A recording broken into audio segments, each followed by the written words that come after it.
আপনাদেরকে আমি গ্রাইন্ডিং মেশিনের আর্মেচার পরিবর্তন করে দেখাবো।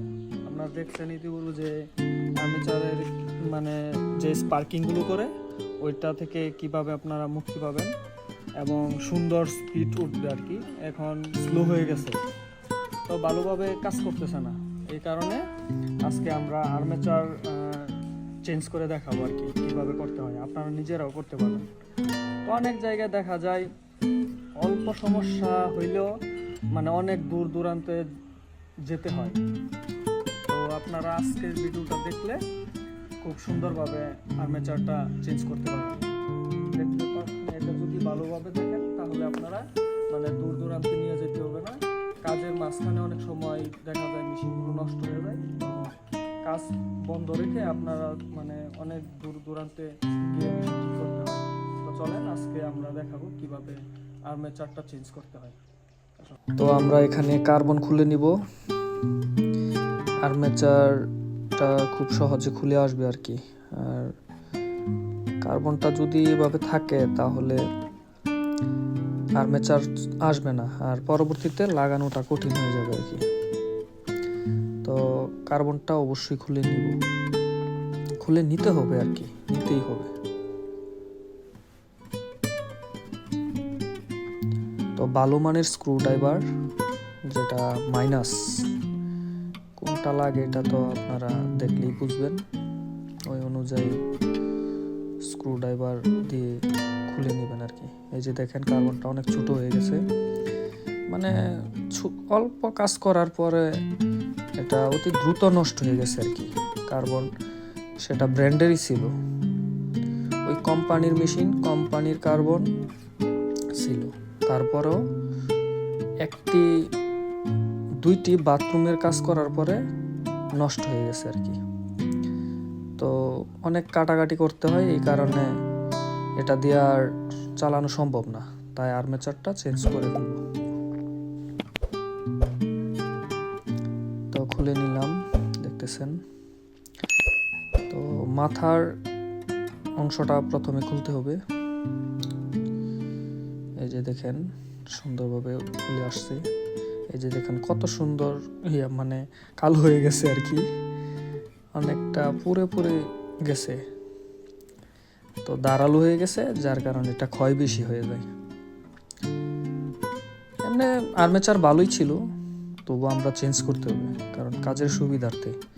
বারবারে তো আর খোলা সম্ভব না, ঠিক করা সম্ভব না। তো এই যে দেখেন মাথার অংশটাও খুলে নিতে হবে, যেটা হচ্ছে গিয়ারের মতন কিছু অংশ এখানে থাকে। এই যে দেখেন আস্তে আস্তে খুলে আসতেছে, অলরেডি খুলে আসলো।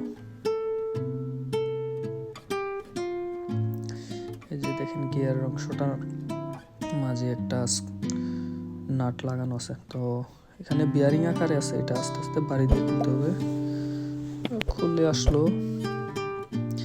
এই মাথার অংশটা যে নাটটা, এটা খুলতে হবে, কারণ গিয়ার তো এখানে লক করা আছে।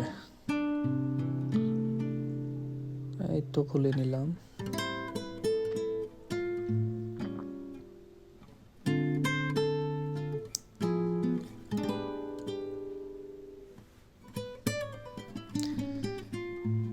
বিয়ারিং খোলার পুরাতন বিয়ারিংটাও খুলতে হবে, কারণ এখানে গার্নিং মেশিনের কিছু পার্টস যুক্ত ছিল।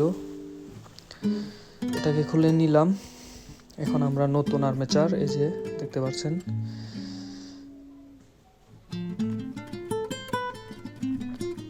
এই যে কত সুন্দর।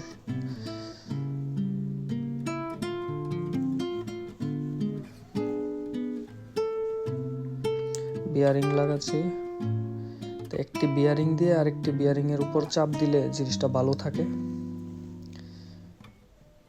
মানে চারপাশ থেকে চাপটা খুব সুন্দরভাবে হয় আর কি। তো এই যে দেখতে পাচ্ছেন বিয়ারিং দিয়ে বাড়ি দিব, যে লেগে গেছে।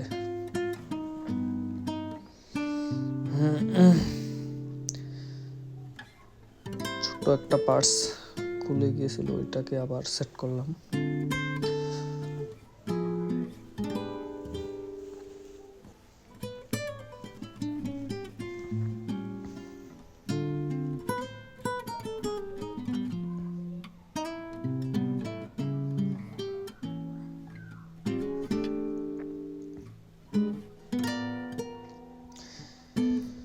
আর্মেচারের অংশটা ঢোকানোর আগে অবশ্যই গিয়ারের অংশটা আগে দিবেন।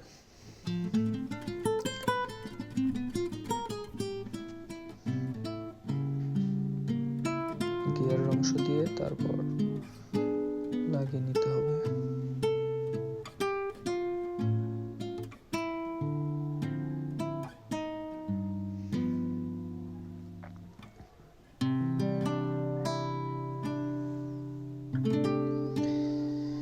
এখানে নাটটা লাগিয়ে নিতে হবে আর কি, যেটা ভালোভাবে টাইট দিয়ে নিতে হবে। তো বড় লেন্স দিয়ে সম্ভব না, তাই ডালি দিয়ে লাগিয়ে ফেললাম। হয়ে গেছে সুন্দরভাবে ফিটিং আর্মেচার। তো উপরের পার্টটা আবার সুন্দরভাবে সেটিং করে নিব।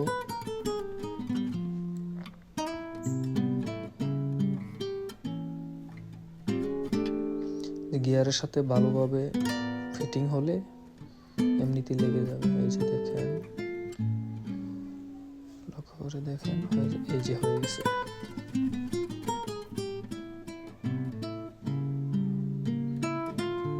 তো ভালোভাবে স্ক্রুগুলো টাইট দিয়ে নেবেন।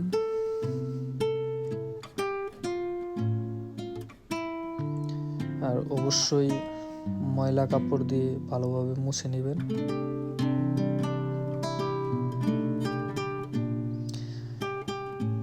ধুলোবালি তো মেশিনারি জিনিসের জন্য শত্রু আর কি, তো মুছে নিলে ভালো হয়। এই কারণে মুছে ভালোভাবে ফ্রেশ করে লাগাবেন।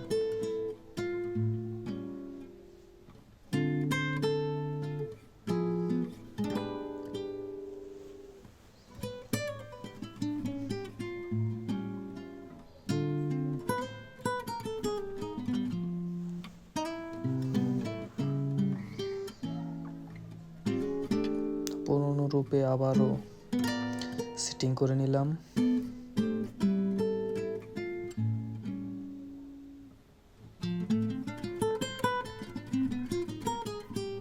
লাগিয়ে ফেললাম। তো ব্লেড সহ লাগিয়ে আপনাদেরকে আজকে দেখাবো কেমন চলছে আর কি।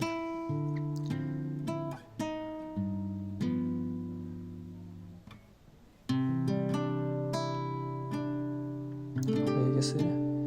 এখন দেখেন ততটা ফ্রি না,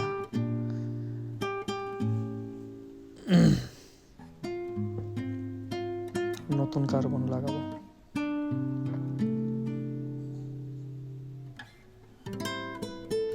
অরিজিনাল একেবারে কোম্পানি থেকে আসা আর কি, এগুলো খুব ভালো থাকে। অবশ্যই ব্র্যান্ড অনুযায়ী, মাপ সাইজ অনুযায়ী সকল যন্ত্রপাতি ব্যবহার করার চেষ্টা করবেন, তাহলে কাজ করে আরাম পাবেন আর কি।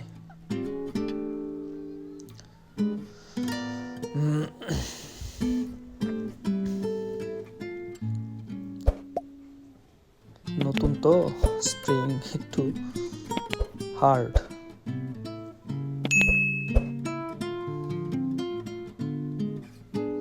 এই যে আমরা কানেকশন দিব, দেখতেছেন